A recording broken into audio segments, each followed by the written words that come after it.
Merry Christmas, everyone, and Happy New Year in 2017. Today is Friday, December 23rd, 2016, and I want to read a quote that I read in the newspaper, our local newspaper, the Times Herald today, Times Herald. They have an online edition, thetimesherald.com, and the quote is on page 7A, and Times Herald is in Port Huron, where I live, Port Huron, Michigan. And the quote of the day is, they have a quote of the day once in a while in their opinion section. And the quote of the day is, God never gives someone a gift they are not capable of receiving. If he gives us the gift of Christmas, it is because we have the ability to understand and receive it. And that quote is from Pope Francis. I have an opinion on the Catholic Church's view of the abortion issue, also with the U.S. government, Canadian government. I had an abortion in 1985. I was living with my parents at Ipperwash Beach moved there about 1983 or 1984.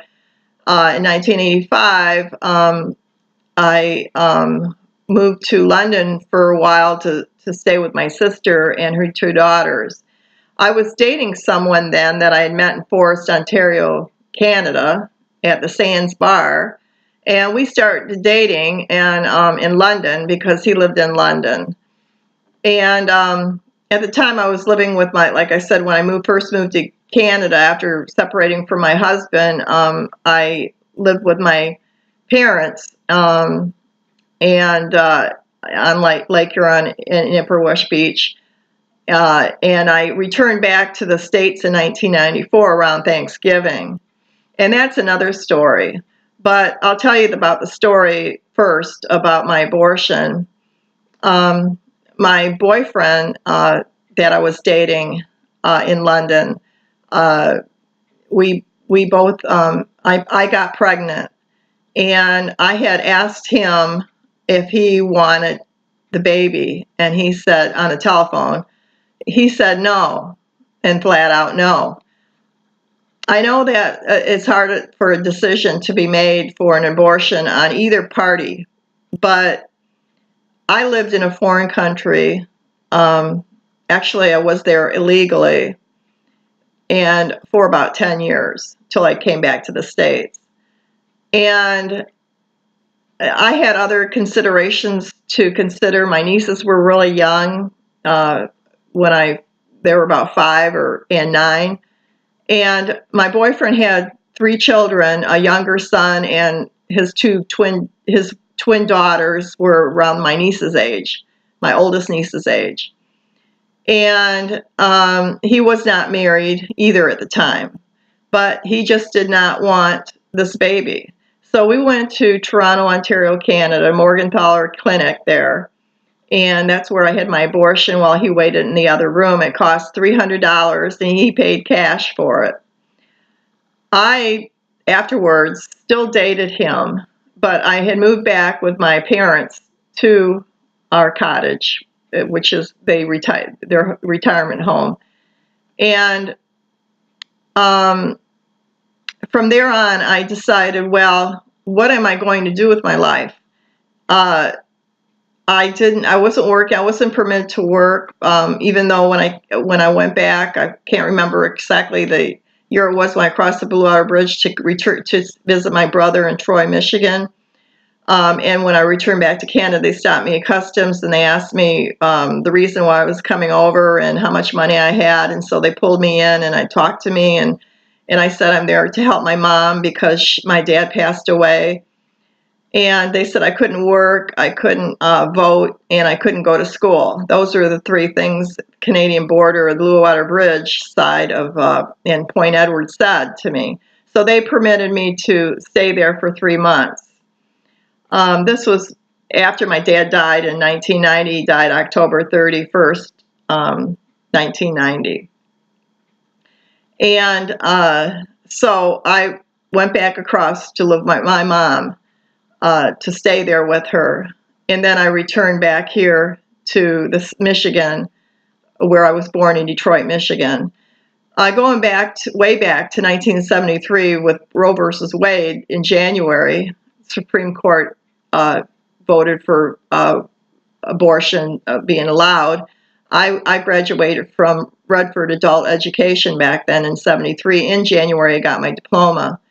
It's kind of a coincidence because I never got pregnant only until that one time in 1985 at 31 years of age. But I don't judge anybody for abortions. I did so earlier when I was in my 20s. I didn't really believe in abortion back then. And I was married then too, and had my husband had 3 children, 1 younger son and 2 daughters that were about my age. And so when we separated and I moved back with my parents, I was 31 years old, and they lived in Canada, Ontario, Canada, so I couldn't really stay in the United States anywhere else. There was no place else to go. I came back from Clearwater, Florida, where I lived, and we had sold our house, or not sold it, but we lost our house down there, bankruptcy, and we moved into an apartment in Denali, not Pinellas County, Pinellas County, I think it was, Dunedin. We moved to an apartment or Palm Harbor. And so when I returned back to the States, I had some mental health issues because we lost our house and I lost my job down there. And everything was like, just coming to me at all at once. And so when I returned home, I moved in with my parents, and they happened to be in Canada where they retired there. So I was diagnosed with schizophrenia back in Canada after my abortion. And then when I returned to Michigan, they concurred that schizophrenia that I had here in Michigan. I am disabled right now. I'm 62 years old. I have no children. And it is tough not having any children. And it was tough deciding back then at 31 years of age to abort. So no one has anything on me. You don't have anything on me. I want to make that clear. So reading the quote again from Pope Francis, God never gives someone a gift they are not capable of receiving. If he gives us the gift of Christmas, it is because we have the ability to understand and receive it, Pope Francis. So I know Christmas is just in a few days. Today is the 23rd, 24th, 25th is Christmas Day. Tomorrow's Christmas Eve. And I just thought this is an appropriate time to mention my abortion and the birth of Jesus. And I don't want to give any advice to any woman or any young girl out there to go forward if they do get pregnant to have an abortion or to not have an abortion. It's just that our laws are so antiquated. And as long as we can get the abortion issue a universal issue, maybe it would go more smoothly as far as the laws go. But I don't know what will happen in the future for women and girls that have an abortion.